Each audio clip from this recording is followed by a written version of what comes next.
Hello class, it's Mrs. Butler here. I'm so excited that today we get to talk about jazz music.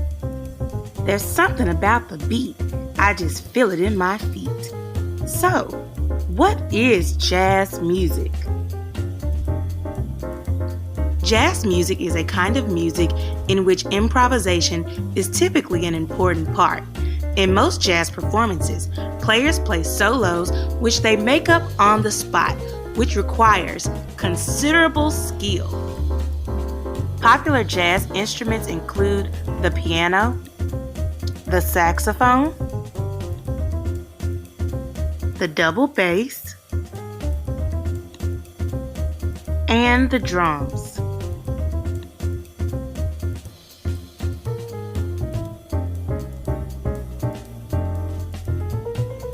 Here are a few jazz pioneers. Duke Ellington, Louis Armstrong, Billie Holiday, Fats Waller, Count Basie, Ella Fitzgerald, Thelonious Monk, John Coltrane, Sarah Vaughan, Nina Simone, Wynton Marsalis. Thanks for watching. See you next time.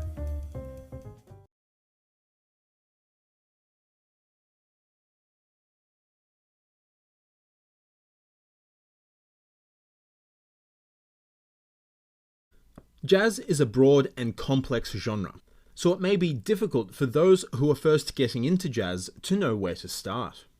There are lots of different subgenres and lots of different concepts, such that jazz can often sound like a foreign language. But jazz doesn't need to be complex. You can actually get by with a minimum amount of theory and practice. And so in this video, we will cover the minimum theoretical knowledge you need, and in the next video, we will cover the minimum practical techniques and skills you need to be able to play something resembling jazz. So on the theoretical side, there are just a few things you need to rote learn and memorize.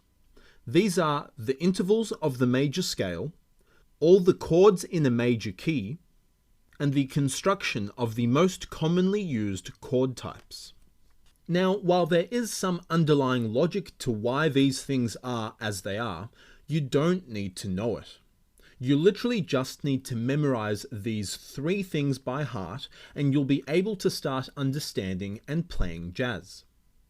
So firstly, a scale is just a collection of notes played sequentially and moving up in steps. The most widely used scale in Western music is the major scale. The intervals of the major scale are whole, whole, half, whole, whole, whole, half, where naturally a whole step is 2 half steps. Now memorize this. This can easily be seen with the C major scale on the piano, using all the white notes. Once you know this pattern, you can play every single major scale that exists. To practice it, simply pick a random note on the piano and play the major scale from that note. For example, let's pick the note A flat and count up whole, whole, half, whole, whole, whole, half. So here we just played the A flat major scale. Next, a chord is just a collection of notes played simultaneously and moving up in skips. So now let's take each note of the C major scale and build a chord up from it, skipping one note each time until we have 4 notes. And because we want the chords to be in the key of C major, we can only use the notes from the C major scale. So starting from the note C, we can build up a chord that has the notes C, E, G, and B. This is a C major 7 chord. We could do the same starting from the note D and get D, F, A, and C. This is a D minor 7 chord. Doing this for all 7 notes in the scale, we can create 7 different chords. These are C major 7, D minor 7, E minor 7, F major 7, G dominant 7, A minor 7, and B minor 7 flat 5. These are all the chords in the key of C major. And because every single major scale is constructed with the same intervals, all the chords derived from a major scale will always be the same, except for the root notes. So for example, let's play the F major scale using our intervals, whole, whole, half, whole, whole, whole, half. All the chords in the key of F major are F major 7, G minor 7, A minor 7, B flat major 7, C dominant 7, D minor 7, and E minor 7 flat 5. And this is the second thing you need to memorize. All the chords in a major key. Again, these are major 7, minor 7, minor 7, major 7, dominant 7, minor 7, minor 7 flat 5. The only thing that differs are the root notes, which just follow the notes of that particular major scale. Now let's take all the notes of the major scale and the chords we created from them and number them 1 through 7. And we will refer to the chords in terms of their allocated number. So when someone says, play me a 2-5-1 in C, they mean play me a 2 chord, followed by a 5 chord, then followed by a 1 chord, all in the key of C major. This would be D minor 7, G7, C major 7. And if someone said play me a 4-5-1 in F, this would be B flat major 7, C7, and F major 7. Now, there are 2 ways to think about chords. The first way is to think of them as part of a key, which is what we just did. So if I ask you to play a D minor 7, you know that it's the 2 chord in the key of C major, and therefore only uses white notes on the piano. Now, the second way is to think about each chord as a standalone entity. And this brings us to the final thing you need to memorize: the construction of the most commonly used chord types. Now, the most important thing to memorize is the construction of the major 7 chord, which is 4 plus 3 plus 4.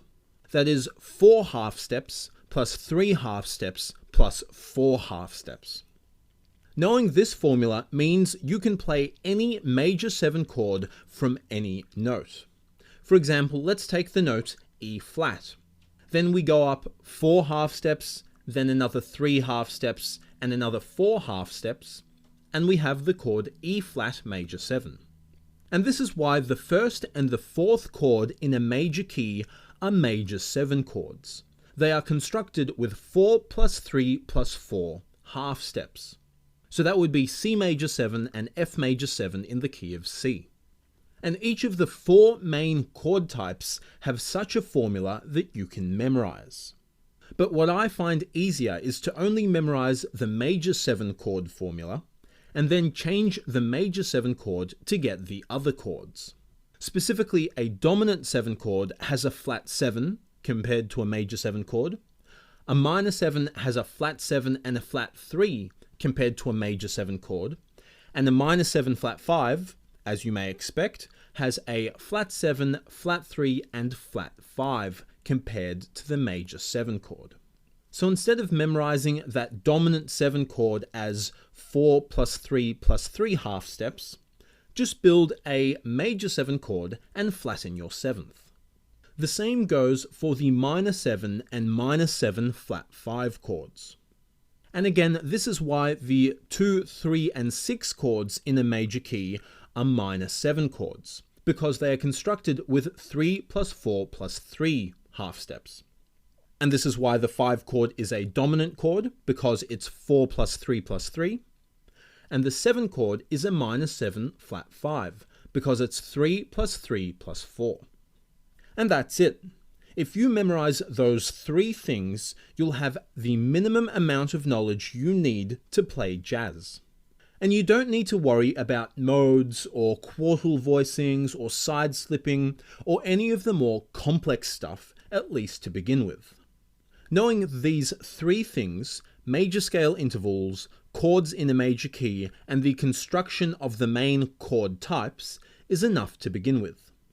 So now, with this knowledge, if you're able to read a little bit of sheet music, you're able to pick up any lead sheet, figure out the melody, figure out the chords from the chord symbols, and have a rough guess at what key that particular song is in, and therefore what scale, what major scale, you can use to improvise over that chord progression.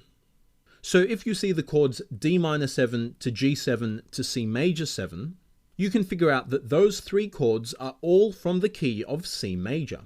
And therefore you can use the C major scale to improvise over those 3 chords. Cool, so in the next lesson we will apply this knowledge to an actual jazz song, and I'll give you some practical techniques and concepts and skills that you should develop in order to play it as if it were an actual jazz song.